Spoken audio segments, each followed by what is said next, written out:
नमस्कार, राज की बात में आपका स्वागत है। पिछले कुछ दिनों पहले राहुल गांधी ने एक पावर पॉइंट प्रेजेंटेशन दिया था।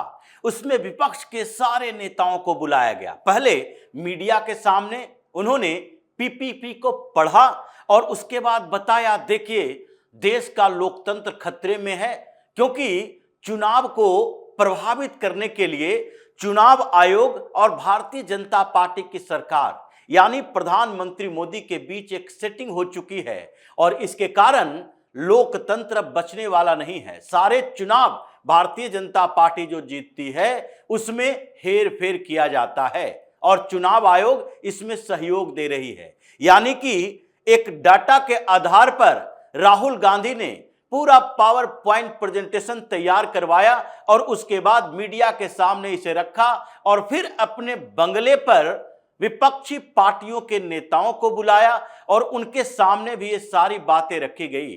महाराष्ट्र की बात थी, दो क्षेत्र रामटेक और देवली, इन जगहों पर कैसे लोकसभा और विधानसभा के बीच ये चुनाव के दौरान ही लोकसभा चुनाव से विधानसभा चुनाव के बीच 36 से 38% वोट बढ़ने की बात की गई।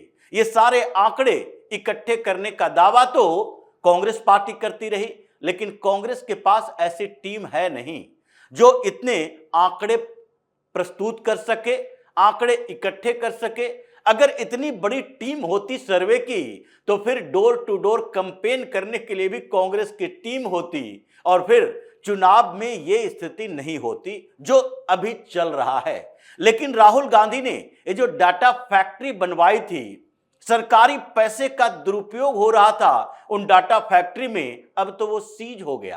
क्योंकि जिस तरीके से राहुल गांधी केवल प्रधानमंत्री मोदी के खिलाफ नहीं, केवल चुनाव आयोग के खिलाफ नहीं, बल्कि पूरे देश के लोकतांत्रिक व्यवस्था पर सवाल उठाया था। और ये सवाल सामान्य नहीं था, बल्कि दुनिया भर में भारत की डेमोक्रेसी को खत्म करना, उसकी छवि को खराब करना और दुनिया भर से समर्थन हासिल करने की बात। इसीलिए तो राहुल गांधी जब विदेश दौरे पर जाते हैं तो वहां पर कहते हैं डेमोक्रेसी के डिफेंडर को अब भारत के अंदर हस्तक्षेप करना चाहिए। यानी जो डेमोक्रेसी के रखवाले हैं, यूरोप के देश, अमेरिका, इन सबको चाहिए कि भारत के ऊपर आर्थिक प्रतिबंध लगा दें, भारत के साथ कोई संबंध न रखें, यूएन में भारत के खिलाफ प्रस्ताव लाए कि देखो भारत में अब डेमोक्रेसी नहीं तानाशाही है और डेमोक्रेसी नहीं है तो फिर हम उसके साथ संबंध कैसे बनाए रख सकते हैं। ये उसी तरह की स्थिति चाहते थे जैसे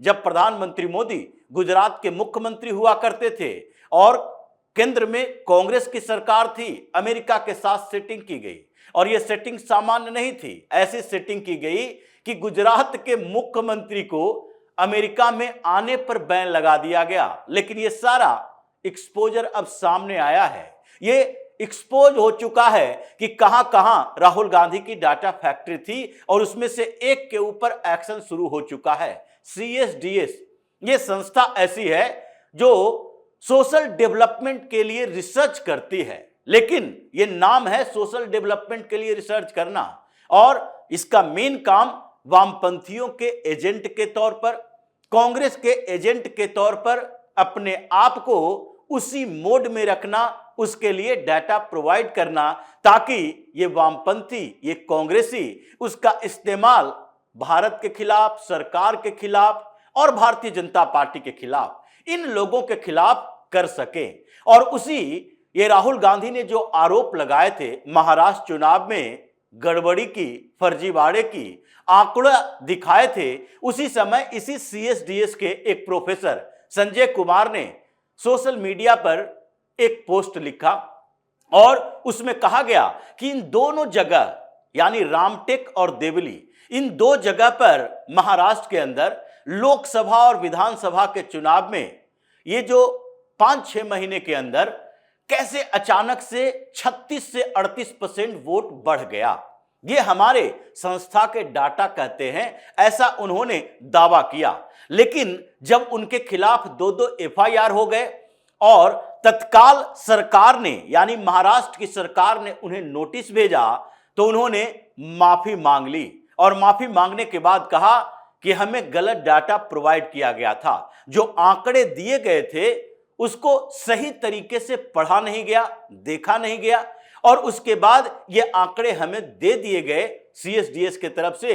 ये मिसरीड किया गया और इस मिसरीड की वजह से मिसलीड कर दिया गया पूरे देश को गुमराह करने की कोशिश। अब 1-2 दिन हंगामा खड़ा हुआ क्योंकि सीएसडीएस की भूमिका थी। ये छोटी मोटी संस्थान नहीं है, भारत के लिए थिंक टैंक कहा जाता है इसको। ये सारे प्रोफेसर वहां बैठे हुए भारत के डेवलपिंग सोसाइटी के बारे में रिसर्च करते हैं, चुनावों के बारे में रिसर्च करते हैं, चुनाव पूर्व और चुनाव के बाद डाटा रिलीज किया जाता है। किस राज्य में चुनाव के समय किस वर्ग ने, किस समुदाय ने, किस जाति ने, किस धर्म के लोगों ने किस पार्टी को कितना सपोर्ट किया, ये सीएसडीएस के डाटा में आते हैं। ये आंकड़े लेकर आते हैं कि बिहार चुनाव में किस जाति ने भारतीय जनता पार्टी को कितना वोट किया, 80% किस जाति ने किया, 60% किस जाति ने किया, किस जाति का वोट कांग्रेस को कितना परसेंट गया। ये सारे मिसलीड करने वाले डाटे भी होते हैं जिसमें बताया जाता है देखो दलितों, पिछड़ों ने भारतीय जनता पार्टी को वोट नहीं किया, बल्कि इन लोगों ने तो वोट किया था कांग्रेस को, विपक्ष को, और इसलिए भारतीय जनता पार्टी 45-48% जो वोट लेकर आई है उसमें इन जातियों की भूमिका बहुत कम है। मुसलमानों ने तो वोट किया ही नहीं, और ऐसे भी मुसलमान भारतीय जनता पार्टी को वोट नहीं करते। लेकिन सीएसडीएस ने जब राहुल गांधी के लिए पूरा प्रोपेगेंडा डाटा तैयार किया तो ये राहुल गांधी की डाटा फैक्ट्री पर ताला तो लगना था, और इसलिए संजय कुमार के खिलाफ जो आरोप लगे एफआईआर तो हो गया, लेकिन सीएसडीएस का क्या करें, क्योंकि संजय कुमार अकेले तो नहीं है। सीएसडीएस के सारे प्रोफेसर का काम यही है। ये लोग जो डाटा तैयार करते हैं वो देश के फायदे के लिए नहीं बल्कि विदेशी एजेंटों के लिए करते हैं, और यहां हमेशा परेशानियां दिखाई जाएगी। ह्यूमन राइट्स की परेशानियां दिखाएगी, डेवलपिंग सोसाइटी की परेशानियां दिखाई जाएगी, मुसलमानों के प्रोपेगेंडा तंत्र में फंसा जाएगा। तो इसके लिए अब इनका इलाज जरूरी था। संजय कुमार ने पूरे सीएसडीएस को फंसा दिया। उसी समय एक कमेटी बनी, 3 सदस्यों वाली कमेटी बनाई गई, और उस पैनल में 3 लोग जो थे 2 यूनिवर्सिटी से जुड़े हुए, यानी कि एक फॉर्मर यूजीसी सेक्रेटरी, एक पहले के यानी पूर्व प्रो वाइस चांसलर, और एक ऑडिटर को रखा गया गवर्नमेंट की तरफ से, गवर्नमेंट ऑडिटर। ऐसा नहीं कि किसी चार्टर अकाउंटेंट को उसमें शामिल कर दिया गया जो प्राइवेट फर्म में काम करता हो। यह गवर्नमेंट ऑडिटर को रखा गया ताकि इनके आय व्यय का ब्यौरा भी तो देखा जाए। और फिर पता चला कि 1 साल के अंदर इन लोगों ने केवल अय्याशी की है। ये स्टडी नहीं करते, रिसर्च नहीं करते, फेलोशिप किसी को नहीं देते, कंसल्टेंसी नहीं लेते। उसके लिए तो 10% से भी कम पैसा खर्च होता है। ये सारे पैसे इन लोगों की सैलरी पर जाती है। 1963 में ये सीएसडीएस बनाया गया था। उस समय जवाहरलाल नेहरू थे, और उन्होंने वामपंथी और कांग्रेस ये दोनों के विचारों के आधार पर बनाया।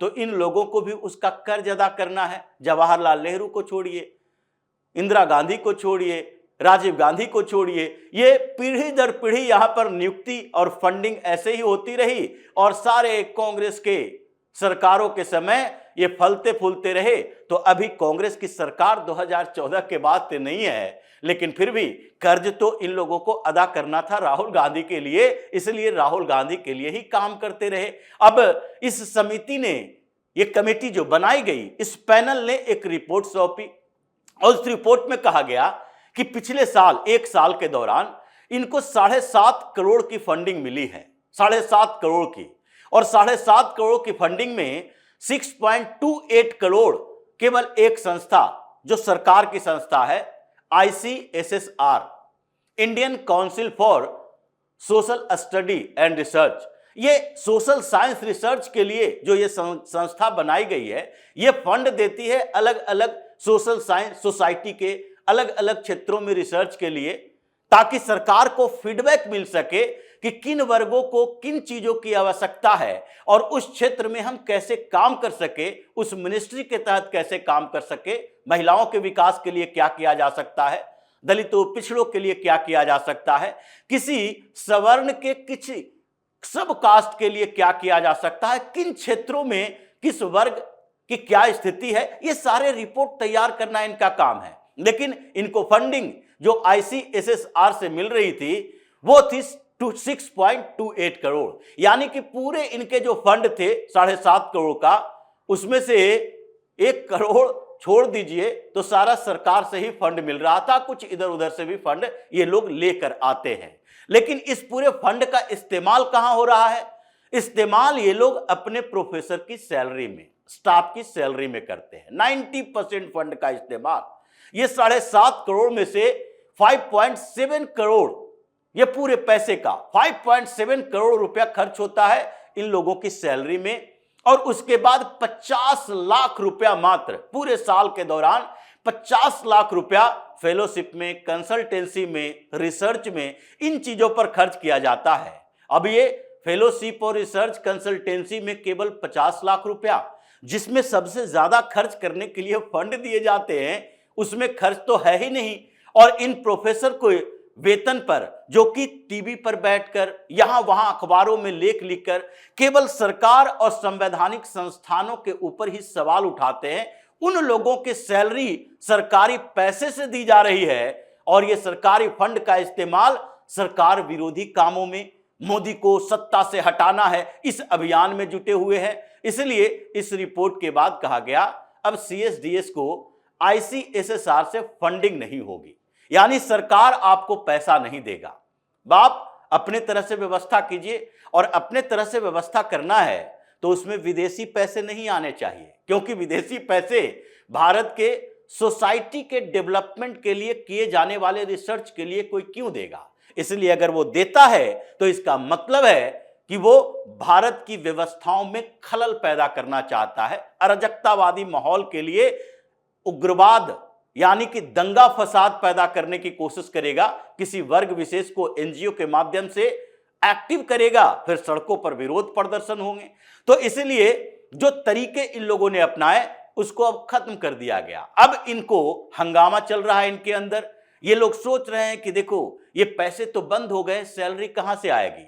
तो अब माफी मांगी जा रही है कि नहीं नहीं, ये CSDS के रिपोर्ट के आधार पर तो राहुल गांधी ने प्रेस कॉन्फ्रेंस नहीं किया था, ये हमारी रिपोर्ट थी ही नहीं, हमारे डाटा था ही नहीं, ये डाटा तो उनका अपना था। लेकिन जब आपके ही एक प्रोफेसर ने उस डाटा को जस्टिफाई किया तो इसका मतलब था आपने रिलीज तो नहीं किया था, लेकिन राहुल गांधी को प्रोवाइड जरूर किया था। इसलिए मोदी को हटाने की साजिश में ये राहुल गांधी के ये जो डाटा फैक्ट्री है उसको तो सील कर दिया गया। अब ये लोग छटपटा रहे हैं इस बात के लिए कि हमारी सैलरी कहां से आएगी, तड़प रहे हैं। और अमित शाह ने ये जो 25 एजेंट के तौर पर राहुल गांधी के लिए, वामपंथी पार्टियों के लिए काम करने वाले ये प्रोफेसर थे, उनको दबोचा है ऐसा कि आगे वो माफी मांग रहे हैं, वो तड़प रहे हैं कि सैलरी भर तो पैसे दे दिए जाएं।